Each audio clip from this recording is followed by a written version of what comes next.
오늘은 십자가 위의 용서라는 제목으로 또 귀한 하나님의 은혜의 말씀을 나누고자 합니다.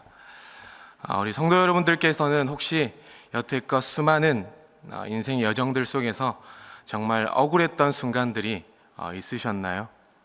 예를 들어 누명을 쓴 적이 있거나 한마디 변명도 할 수 없는 오해만을 받았던 기억들도 혹시나 있으십니까? 그럴 때 여러분들의 반응은 어떠하였습니까?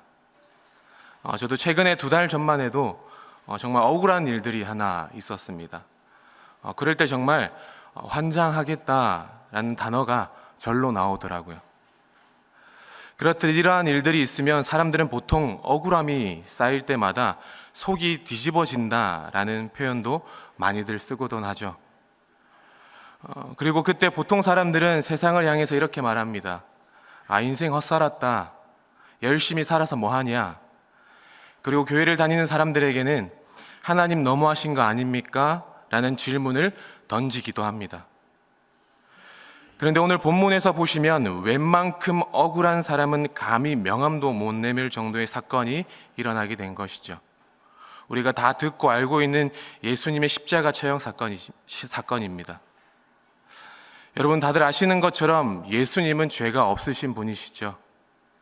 그런데도 가장 흉악한 범죄자들과 같이 십자가에 못 박히게 하고 거기서 끝이 아니라 사람들은 조롱과 핀잔을 주었기 때문이죠. 그런데 예수님은 이러한 억울한 삶의 현장 속에서 뭐라고 하셨을까요? 그 고통의 현장에서 예수님은 무슨 말씀을 하고 싶었던 것일까요? 또 어떤 마음을 품으셨을까요? 우리가 이 오늘 고난 주간을 맞이하여서 성금요일이라는 이 날에 함께 마음을 모아서 말씀 앞에 귀를 기울일 수 있는 오늘 저와 여러분들이 되실 수 있기를 간절히 축복합니다. 먼저 누가복음 23장 34절 말씀이죠. 이에 예수께서 이르시되 아버지 저들을 사하여 주옵소서 자기들이 하는 것을 알지 못함이니이다 하시더라. 아멘. 십자가에 못 박힌 그 자리, 몸은 갈기갈기 찢기고 손발은 못에 박히고 피가 흐르고 있는 그 순간에도 예수님은 자신을 조롱하고 때리고 죽이려 하는 그 사람들을 향해서 기도하고 계셨다라는 것이죠. 그것도 그냥 기도가 아니라는 것입니다. 용서를 담은 기도였다는 것이죠. 어떻게 그럴 수 있을까요? 예수님이라서 가능한 일일까요? 당연한 일입니까? 보통 우리는 억울하면 나한테 왜 그러세요? 라고 외칠 수 있습니다. 그런데 예수님의 답변은 저들을 사하여 주옵소서 라고 기도하신 것이죠. 여러분, 이 기도는 단순한 용서를 넘어선 하늘의 중보 기도라는 것입니다. 히브리서 7장 25절엔 이렇게 기록하고 있습니다. 이는 그가 항상 살아계셔서 그들을 위하여 간구하심이라. 예수님의 용서는, 예수님의 기도는 과거의 사건이 아니라는 것이죠. 지금 이 순간에도 그분은 나와 우리를 위해 용서하고 간구하고 계신 줄 믿습니다. 믿으시면 아멘이십니까? 여러분, 그렇다면 오늘날 우리는 예수님께 용서를 받은 인생을 살아가고 있을 것입니다. 그렇다면 반대로 우리도 누군가를 용서하며 살아가야 한다는 뜻이겠죠. 혹시 오늘 고난주간 특세 가운데 함께하는 모든 분들의 그 마음 중심에 용서하지 못하는 사람이 혹시나 있으십니까? 아직 그 사람에 대한 앙심을 가슴에 품고 살아가고 있으신 분들이 있으신가요? 여러분, 그렇게 된다면 우리의 영혼은 죄악 가운데 묶이게 될 뿐더러 기쁨은 잃을 수밖에 없게 될 것입니다. 이른 새벽 아침 시간부터 죄의 이야기를 해서 죄송합니다. 좀 많은 고민을 하고 설교 말씀을 준비하긴 했는데 저는 원수인 사람이 한 분 있었습니다. 제 인생의 최대의 원수인 사람이 한 명 있었습니다. 이렇게 말씀을 드리면 여러분들께서는 야, 나이가 얼마 되지도 않았는데 무슨 놈의 원수냐? 전삼 인생 헛산 거 아니야? 라고 생각하실지는 모르겠지만 제 평생 용서할 수 없는 사람 딱 한 분 있었습니다. 퀴즈는 아니지만 그분이 누구라고 생각하십니까? 바로 저의 친아버지입니다. 용서는커녕 강단에서 이런 말씀을 드려서 정말 죄송하지만 우리 초등부 친구들이 있어서 조금 조심스러운 말이지만 정말 단어를 순환시켜서 말씀을 드리면 저는 초등학교 2학년 때 아버지를 보고 이런 마음을 품었습니다. 내가 크면 당신은 내 손으로 죽인다. 다 말씀드릴 시간이 없지만 저희 아버지는 늘 폭력과 폭언의 앞잡이로 사셨습니다. 늘 술에 찌들려 사셨죠. 한날 새벽이었던 것 같습니다. 어머니의 고통스러운 목소리가 들려옵니다. 아버지의 씩씩거리며 쌍욕을 퍼붓는 소리가 들립니다. 그리고 칼에 목에 들이밀며 협박하고 있는 그 모습을 저는 그때 보게 된 것이죠. 그때 다짐하였습니다. 앙심을 품었습니다. 한을 품었던 것이죠. 당신은 내 손으로 꼭 죽이리라. 그런데 여러 시간이 흘렀습니다. 25년의 시간이 지났습니다. 그전에 정말 많고 많은 일들이 있었지만 어느 날 2년 전에 저에게 전화 한 통이 걸려오더라고요. 그리고 아버지의 이름을 듣는 그 순간 제 안에 숨겨져 있던 분노, 앙심, 원수를 갚겠다고 했던 그 마음이 다시금 용솟음 치기 시작했습니다. 저는 그 전까지만 해도 아버지의 존재에 대해서 용서했다고 생각했습니다. 아니, 오랜 시간이 지나서 괜찮아진 줄 알았습니다. 자연스럽게 해결이 되었다고 생각했죠. 그런데 25년이 지난 어느 날 전화 한 통을 받고 아버지의 이름을 듣는 그 순간 과거에 있었던 수많은 일들이, 그 사건들이 파노라마처럼 지나가게 된 것이죠. 생생하게 기억이 나기 시작합니다. 내가 반드시 죽이겠다라는 그 마음이 진정이 되지 않았습니다. 눈을 떠도 밥을 먹어도 길을 걸어도 일을 해도 잠을 자기 전에도 미움과 원망과 그 원한에 대한 생각은 좀처럼 잡히지 않았던 것이죠. 그런데 그러던 어느 날 그렇게 영혼이 메말라 가던 저에게 주님은 말씀 한 구절을 주시더라고요. 요한일서 3장 15절 말씀인데요. 우리 함께 한번 같이 읽어보셨으면 좋겠습니다. 함께 읽겠습니다. 시작. 그 형제를 미워하는 자마다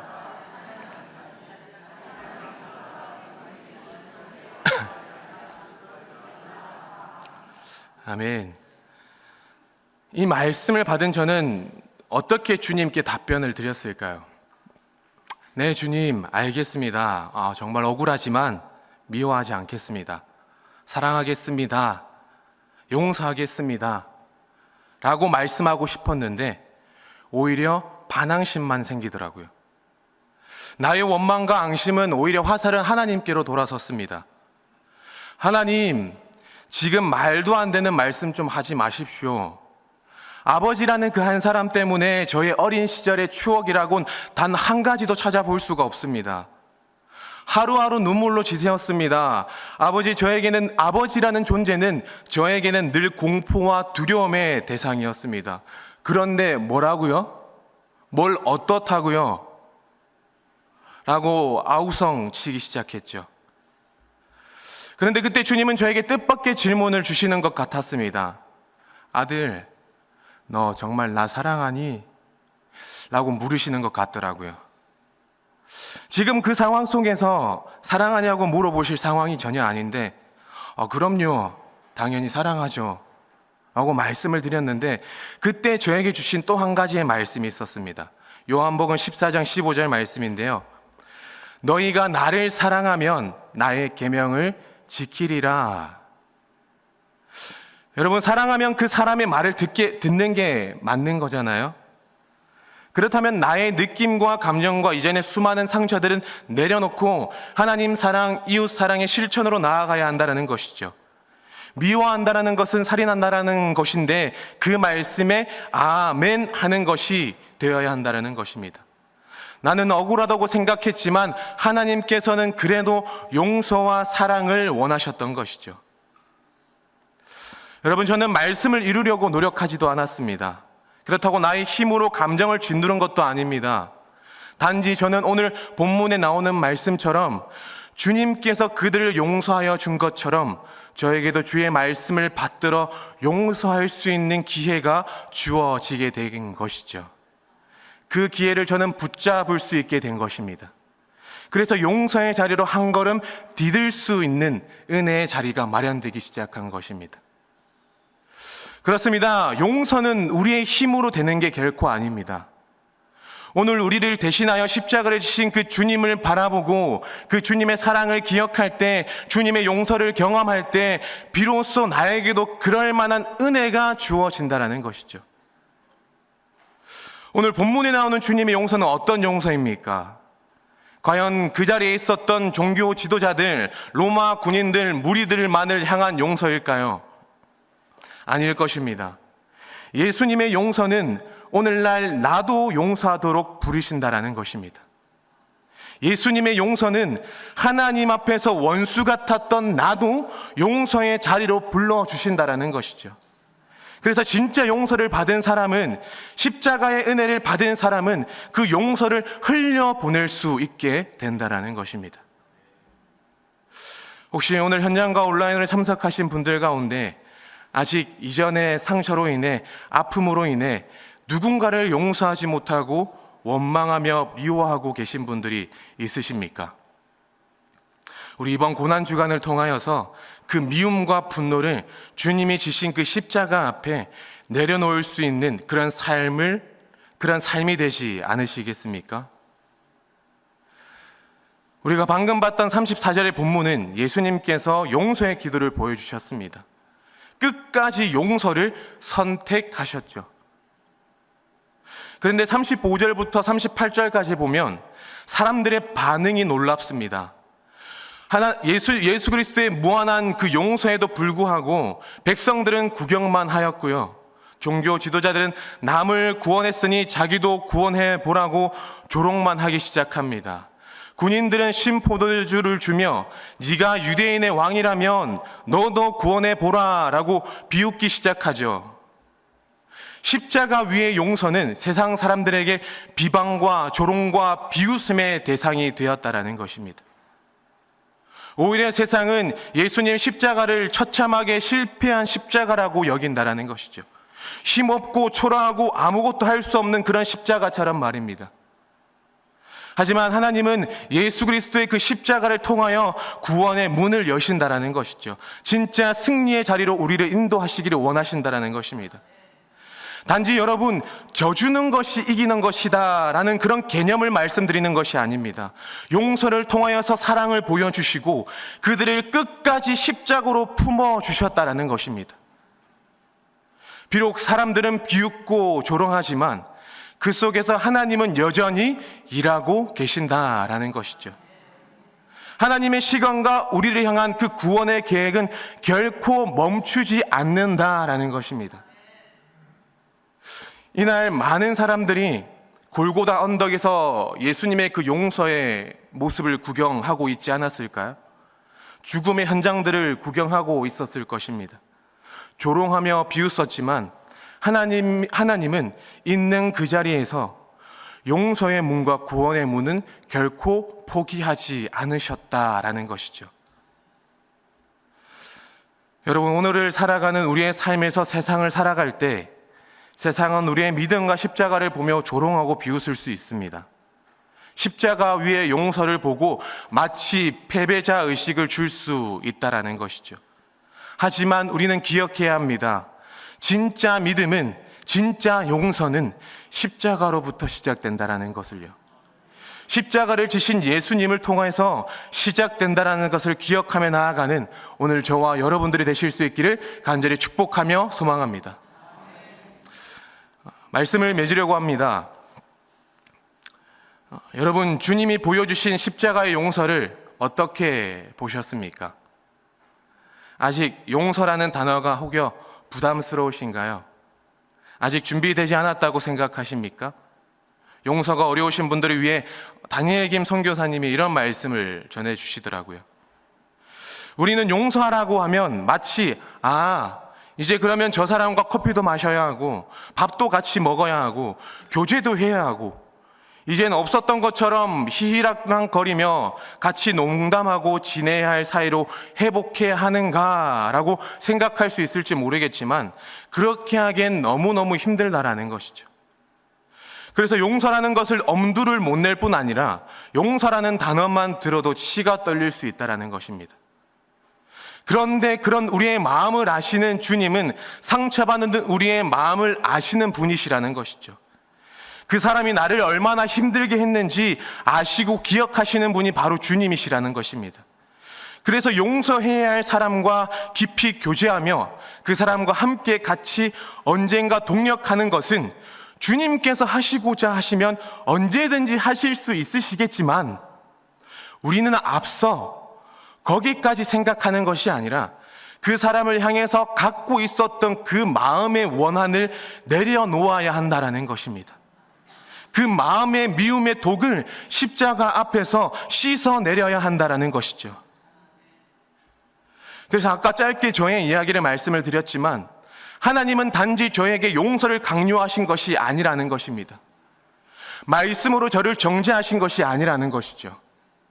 하나님이 보시기에 그 한 사람 때문에 내가 죽어가니까 나의 영혼이 계속 병들어가기 시작하니까 도저히 하나님 입장에서는 가만히 볼 수가 없었다라는 것입니다. 아들, 너 그 마음의 원한 이제 십자가 앞에 내려놓으면 안 되겠니? 너 그 미움의 독 십자가 앞에서 이제 완전히 씻어내려야 되지 않겠니? 라고 물으신다라는 것이죠. 그런데 그걸 오늘 몸소 누가 보여주셨다고요? 바로 우리 주님이 하셨습니다.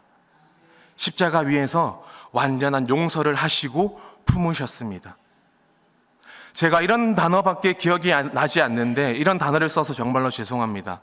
우리 바보 같은 예수님께서 십자가 위에서 억울하게 죽어가는데 조롱받고 멸시받고 비웃음거리가 되어가는데도 하시는 말씀이 고작 아버지 저들을 사하여 주옵소서 자기들이 하는 것을 알지 못함이니이다 라고 하신 것이죠. 여러분 이게 말이나 되는 말인가요? 제가 말씀을 준비하면서 한번 생각해 보았습니다. 예수님이 곧 하나님이시라면 만왕의 왕이신데 뭐 간혹 이렇게 할 수도 있지 않았을까? 야, 너 방금 뭐라고 했니? 야, 너 딱 기다려. 나 십자가에서 잠시 내려간다 라고 할 수 있지 않았을까요? 그토록 조롱하는데 하나님께 이런 말 하지 않았을까요? 아버지 잠시만요. 저 한마디만 하고 다시 지겠습니다. 라고 해도 큰 문제가 되지 않을 것 같은데 주님은 그 어떤 방법도 쓰지 않으시고 아버지의 뜻을 따라 묵묵히 십자가 위에서 그것도 십자가 위에서 용서를 펼쳐 가셨다라는 것입니다. 왜요? 저와 여러분들을 목숨 걸고 사랑하시거든요. 목숨 걸고 우리를 용서하셨거든요. 그것도 원수 같은 우리를 위해서 말이죠. 그 모진 고난과 조롱과 비방과 고통을 다 감수하셨다라는 것입니다. 저는 그런 생각을 간혹 합니다. 내가 참 하나님 앞에서 원수 같은 행동을 많이 했는데 주님은 어떻게 용서하시고 품으시고 사랑하시나 라는 것이죠. 거기에 관련돼서 바울은 이렇게 말합니다. 로마서 5장 8절 말씀인데요. 우리 함께 한번 읽어볼까요? 시작. 우리가 아직 죄인 되었을 때에 그리스도께서 우리를 위하여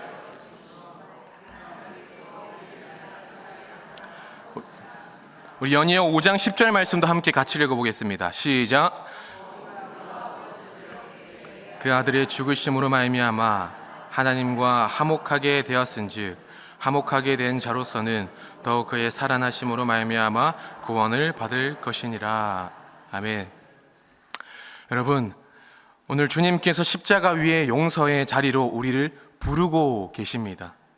이 초대에 응답하시겠습니까? 나의 억울함과 나의 감정과 나의 상황은 십자가 앞에 내려놓고요. 주님이 지신 그 십자가 함께 지고 나아가지 않으시겠습니까?